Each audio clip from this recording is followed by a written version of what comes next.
ओम शांति। ओम शांति। ओम शांति। एक चीज बहन जी बता रही थी कि यज्ञ की हिस्ट्री सुनाओ। ये ईश्वरीय विश्वविद्यालय ब्रह्मा कुमारी आश्रम कब और कैसे शुरू हुआ, उसने कैसे क्या क्या पड़ाव पार किए हैं, कैसे यहाँ तक पहुँचा। शुरू में आप देखेंगे कि किसी को भारत के अंदर कहीं भी आध्यात्मिक ज्ञान नहीं, भक्ति का ज्ञान है। हाँ, राम था परिवार में, रामायण हुआ, सीता चोरी के करके गए, लड़ाई किया, श्री कृष्ण ने दूसरे पांडवों के प्रति लड़ाई करना पड़ा। तो ये सब कहानियां हैं, लेकिन एक ज्ञान अलग है। क्या करना चाहिए, क्या नहीं करना चाहिए, क्या करने से क्या होता है, दुख का सुख का कारण क्या है, तो ये ज्ञान है। तो ये ज्ञान भारत में कहीं भी, कोई धर्मों में किधर भी नहीं। तो अब शुरू में जब इस सृष्टि पर भगवान ने सृष्टि रची थी सुख देने के लिए, किसी को दुख देने के लिए नहीं। भारत एक ही खंड था, अभी 5 खंड हो गए, पहले एक ही था। और उस भारत में देवी देवताएं रहते थे, इसलिए आज भी देवी देवताओं के चित्र है घर में, वही पूर्वज है, वही माँ बाप है। लेकिन तो भी जन्म बाय जन्म जन्म अंत में मनुष्य को सुख नहीं। अति वृष्टि हुई, अति गर्मी है, बीमारियां है बहुत, युद्ध बहुत हुए। तो ये सब देखने के बाद अंत में समय आया, तब स्वयं निराकार जो सृष्टि का रचयिता है, तो स्वयं एक साधारण तन में प्रवेश करता है। तो वो भी कौन, 60 साल के आयु के थे, दादा लेखराज करके कराची में। पहले भारत सब एक ही था, अलग नहीं था। तो उनके घर में एक व्यवस्था थी, कोई भी साधु संत आया, उनका प्रवचन सुनना है, उनको दक्षिणा देना है, उनको खाना खिलाना है। तो एक दिन दादा के बॉम्बे में भी ऑफिस था, कलकत्ता में भी था, हीरे जवाहरात का बिजनेस था। एक बार घर में आए थे, 3 लड़कियां हैं, 2 लड़के थे। एक लड़के को शादी नहीं किया, बड़े लड़के को शादी किया, तीनों लड़कियों को भी शादी किया है, सब समृद्ध, कुछ ज्ञान ऐसे कुछ नहीं था। और एक विष्णु की पूजा करते थे, रोज रोज स्नान करने के बाद गीता पढ़ते थे। तो एक दफा घर में आए थे, तब कोई साधु आया, उस साधु को घर में बुलाया। उसने, सभी लोग बैठे, बच्चे परिवार वाले बैठे और कोई नहीं। साधु प्रवचन कर रहा था, बीच में ही दादा लेखराज उठ के अपने कमरे में गए। लेकिन बड़ी बहू को ये ठीक नहीं लगा, बहू भी बैठी थी, क्योंकि मेहमान घर में आया है, साधु संत है, कुछ सुना रहे, तो दादा बीच में क्यों उठ के गया। उनके युगल के मन में आया नहीं, बहू ने उनके पीछे गई, कमरे में दरवाजा बंद करके बैठे। तो उन्होंने दरवाजा थोड़ा खोला, देखा एकदम चारों तरफ लाल प्रकाश। तब उनको लगा कि ये साधु ने कुछ तंत्र मंत्र किया। क्यों, हीरे जवाहरात का बिजनेस है, साधु सन्यासी आजकल ये सब करते हैं, तंत्र मंत्र कुछ किया। तो 2 साल तक उनको बिजनेस में नहीं भेजा, बच्चों करते थे, और उनका पार्टनर था कलकत्ता में, वो लोग करते थे। 2 साल तक बहुत साधु सन्यासियों को, ज्योतिषियों को दिखाया, और इनका काम क्या था, सवेरे स्नान किया, गीता पढ़ते थे, और सब बच्चे आके बैठ जाते थे, घर वाले।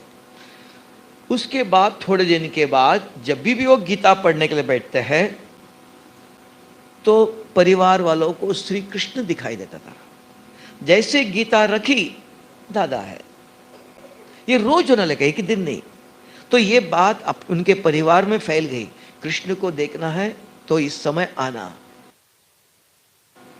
वाले आजू बाजू आने लगे, फिर परिवार वाले आने लगे। फिर बाबा ने धीरे धीरे क्या किया, कागज लिया, दीवार पर, ये आत्मा है, ये शरीर है, ये भी आत्मा का ज्ञान किसी के पास नहीं था, ये शरीर अलग है, आत्मा अलग है, ये संस्कार है, चित्र बना के दिखाना शुरू किया। ऐसे पढ़ाते पढ़ाते 50-60 माताएं भाई बहनें सब आने लगे रोज। उनके बच्चे, जैसे जानकी दादी है, गुलजार दादी है, गुलजार दादी की 2 बच्चियां थी, लड़कियां थी, बहनें थी। दादी प्रकाशमणि की 3 बहनें थी और उनका पिताजी ज्योतिषी था। उन्होंने, पिताजी ने कहा ये दादा बहुत अच्छा ज्ञान सुनाता है। तब 7वीं 8वीं में बच्चे पढ़ते थे। पिताजी ने स्वयं कहा जाओ जाके सत्संग में बैठो, वहां जाके सुनो। तब पिताजी ने उनको बचा, उनका पिताजी ज्योतिषी था, 3 लड़कियां थी। तो ऐसे 80 भाई बहने सभी उधर आते, छोटे छोटे बच्चे तक। बच्चों का हॉस्टल खोला, उनको कपड़े सिलाना, कैसे पढ़ाया, सारे घर में। अब वही बाबा ने अपने तन मन धन से 2 साल रहे, बिजनेस में नहीं गए, पूरा अपना खर्चे से मकान अलग बनाया, ऐसा शुरू हो गए। तो ये कौन कर रहा था, प्रश्न इधर आया। गीता के अंदर से ज्ञान नहीं, श्री कृष्ण कैसे दिखाया था। फिर धीरे धीरे बहुत आने लगे, ओम की ध्वनि करने लगे। जैसे ओम की किया, बहुत छोटे छोटे बच्चे ट्रांस में जाते थे, स्वर्ग देखते थे, वैकुंठ देखते थे, श्री कृष्ण लीला देखते थे। जैसे ओम की ध्वनि बंद हो गया, खत्म। तो माँ बाप, माताएं भी अपने बच्चों को सबको ले आने लगे कि ध्यान में जा रहे, बच्चे पवित्र है, स्वच्छ होते हैं। तो ऐसे करके संस्था चली। चलने के बाद जब भारत और पाकिस्तान अलग हो गया, तो भी पाकिस्तान वाले कहते थे पूरी सब्जी आप फ्री ले जाओ, घर तक पहुंचा देते थे। इतने लोगों को सब्जी अनाज चाहिए, गवर्नमेंट भी आपको जो अनाज चाहिए, कलेक्टर भी ट्रक भर के घर में भेजता था। सब्जी, अच्छी अच्छी सब्जी उनके पास पहले लेके जाओ। ये अल्लाह लोग है, भगवान के बच्चे हैं, किसी प्रकार की कमी नहीं थी गवर्नमेंट की, लोगों की, सबकी। तो भी लगा कि भारत में आना चाहिए। तो भारत में दीदी मनमोहिनी थी, दादी के साथ बाबा के यज्ञ में। उनका भाई का बॉम्बे में बहुत बड़ा हॉस्पिटल है, जस्टलोक हॉस्पिटल, बहुत बड़ा, जैसे टाटा हॉस्पिटल है, जस्टलोक हॉस्पिटल करके बॉम्बे में। तो उनका भाई बॉम्बे में हॉस्पिटल चलाता था। तो उन्होंने बहन को बोला कि पाकिस्तान इंडिया अलग होगा, आप पाकिस्तान में नहीं रहो, इंडिया में आओ, बाबा को बताओ। कहाँ आओ, 2-3 जगह बताया, हरिद्वार में आओ, अहमदाबाद में भी कहीं देखा, फिर माउंट भी देखा, ऐसे जगह पर आओ। फिर उस समय ऐसे था कि बच्चे जो ट्रांस पे जाते थे, कुछ पता नहीं कौन, वो पूछ के आते थे कि नहीं आप इधर जाओ, आप इधर जाओ। तो 1950 में माउंट आबू में आए, तो गवर्नमेंट में उनको रहने के लिए मकान दिया, सर्किट हाउस, वहाँ आके रहे। वहाँ रह करके फिर जमीन ले, जो मधुबन की जमीन है, राजा भरतपुर राजा की, वहाँ घोड़े बांधते थे, तो वो उनसे जमीन लिया। तो मधुबन में जो बाबा का कमरा, वो भी मकान अभी तक ऐसा ही रखा है। और यहाँ आने के बाद कराची से यहाँ तक सभी कितने 80 भाई बहनें थी। सब कुछ नहीं करना, अपना खाना बना, अपना कपड़े धोना, बाहर गेट के बाहर क्या हो रहा किसी को पता नहीं, और साधना करना, ध्यान करने बैठते थे, ओम की धुनी। बाबा सवेरे ज्ञान सुनाता था, ज्ञान सुना के सभी को घूमने लेके जाता था। दिन में 10:30-11 बजे खाना, 2 दफा खाना, सवेरे नाश्ता नहीं, 10 बजे, 10, 10:30, 11 बजे खाना, शाम को 5-6 बजे खाना। तो उस समय क्योंकि लाइट भी नहीं होती थी, तो जल्दी सो जाओ, जल्दी सवेरे उठो। ऐसा करते करते जब ये बड़ी बहनें, कन्याएं जो थी बड़ी हो गई, सबको बाबा ने कहा अब बाहर जाके ज्ञान सुनाओ। 14 साल तक बाहर नहीं भेजा, सिखाया, सब कुछ सिखा के तैयार किया। जैसे आपके कानपुर में गंगे दादी करके आई और मनोहर दादी करके थी, मनोहर दादी को भेजा दिल्ली में। कोई पैसे नहीं, कुछ भी नहीं, कहा टिकट निकाल के दिया, आप दिल्ली में जाओ। कहाँ जाएंगे, भाषा हिंदी भी इतने आती नहीं है, क्या सुनाएंगे, भगवान भेज रहा है। कौन भेज रहा है? कहाँ जाएंगे? न मकान है न कुछ है। दिल्ली में जमुना के कंठे पर आए, वहाँ एक मंदिर था दुर्गा देवी का। वहाँ सारे पहलवान, 8-10 पहलवान पहलवानी कुश्ती खेलते थे। तो वो मनोहर दादी करके थी, गंगे दादी तो आगरा इधर आई और वो उधर गई। वो घंटे पर मंदिर में बैठी रही। एक माताजी गिंडी लेके मंदिर में पूजा करने आई। जाते समय देखा सफेद कपड़े पहन करके बैठी है। आते समय बैठा, माता जी आप इधर ही बैठेंगे? देखा 1-2 घंटा लगा, आप इधर ही बैठे हो। तो भगवान ने भेजा है, भगवान ने भेजा, चलो हमारे घर में चलो नाश्ता करो। नहीं, हम किसी का घर का किसी का खाते नहीं है, भगवान खिलाएगा। तो मैं दूध भेजती हूँ, फल भेजती हूँ। तो दूध फल भेजा, बुलाई तो गई नहीं।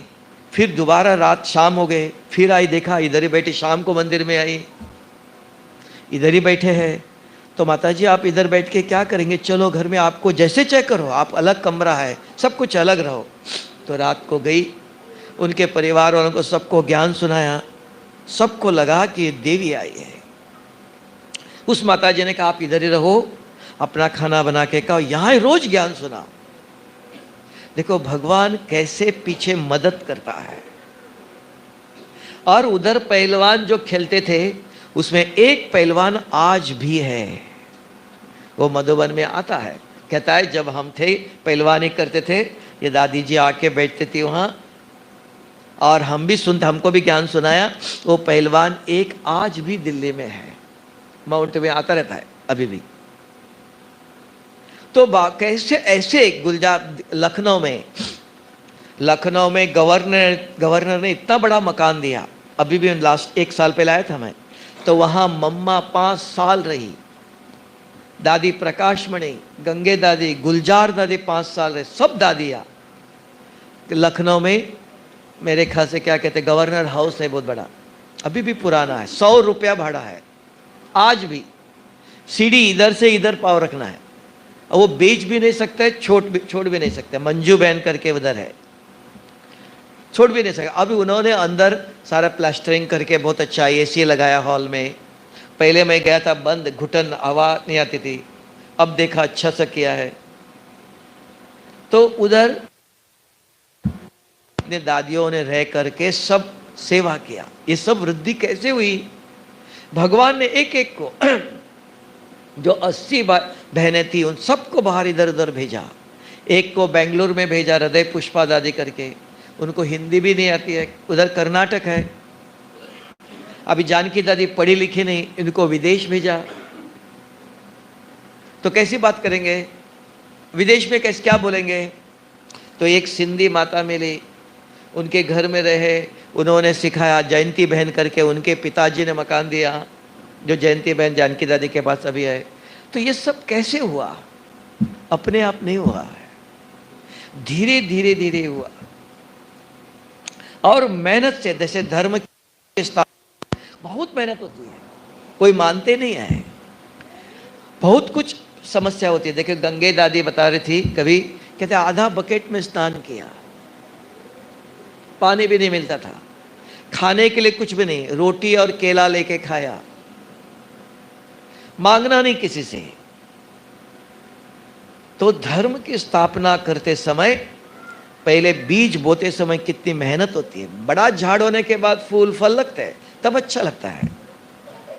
तो कैसे यज्ञ की स्थापना हुई है, उसमें आपको अभी भी, आपके कानपुर की बात बताता हूं, यहाँ कहीं अभी मुझे भी पता नहीं था, जानता था। अभी मैं 1 साल पहले लास्ट सितंबर में 3 दफा कानपुर में आया, लखनऊ कानपुर में 3 दफा आया।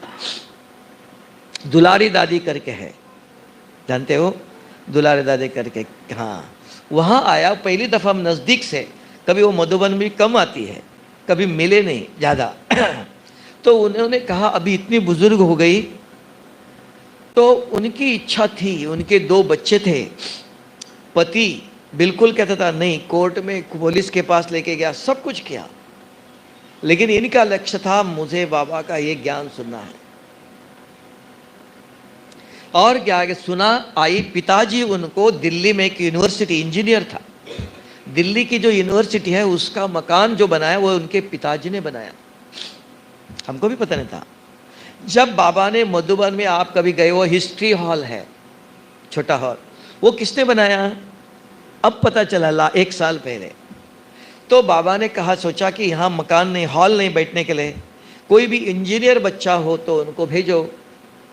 तो इसने माता जी ने सुना, बहन बच्चे ने, कि पिताजी को कहा, पिताजी आप नौकरी कर रहे हो, किसके लिए?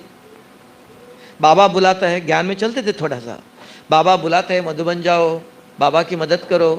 तो आए, 7 महीने रह गए, रहकर उन्होंने हिस्ट्री हॉल का प्लान बनाकर हिस्ट्री हॉल बनाया। इंजीनियर था। उसके बाद 7 महीने के थोड़े दिन के बाद शरीर छोड़ के गए। तो उन्होंने बताया, अब देखो, उसके बाद वो मधुबन में रही, फिर कानपुर में आई। तो एक बार कानपुर में उनको पाँव में बहुत दर्द हुआ, चल नहीं सकते थे, इतना दर्द हुआ। उनका भाई आज भी दिल्ली में है। तो भाई को पता चला, भाई ने कहा, आओ आपको हम दिल्ली ले जाते हैं। नहीं, बाबा ठीक करेगा, जाने के लिए तैयार नहीं। तो भी भाई लेके गया, मैं ठीक करता हूं। और उसके बाद मधुबन में, शांतिवन में बाबा आता था, गुलजार दादी के तन में। तो कोई कानपुर वाले मिलने आए थे, मिल रहे थे। तो बाबा ने पूछा, वो दुलारी बच्ची कहाँ है? बाबा उनको अपना भाई लेके गया, बहुत पाँव दर्द करता है, चल नहीं सकती है। तो बाबा ने तुरंत, तो भोग की थाली में फल रखा था, तो एक आम निकाल के दिया, बच्ची को जाके खिलाना। अब उनको जाके दिल्ली में किसी ने दे दिया, बाबा ने प्रसाद तोली दिया है, तो वो सोच रहे थे कि सभी को बांट के खिलाओ। तो बाबा ने कहा था, बच्ची को खाओ बोलना। तो जैसे उसने शाम को आम खाया, बस अपने आप चलने लगी। दर्द कहाँ गया, अपने आप चलने लगी। तो भगवान, बच्चे जब भगवान को मदद करते हैं तो भगवान भी बंधा हुआ है, भगवान भी उनके ऋणी है। ऐसे मदद नहीं करता है कोई, भगवान किसी का लेता नहीं, लेता है तो पदम गुना देता है। तब कहते हैं भगवान ने दिया है, तब कहते हैं इनका भाग्य है।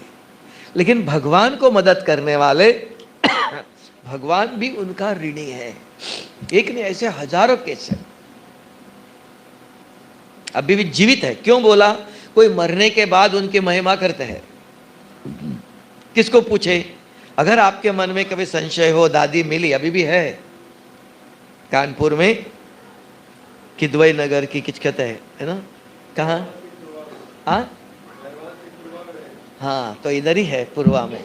बहुत अच्छा मकान बनाया, बहुत बुजुर्ग हो गए तो भी जीवित है, कहानी नहीं।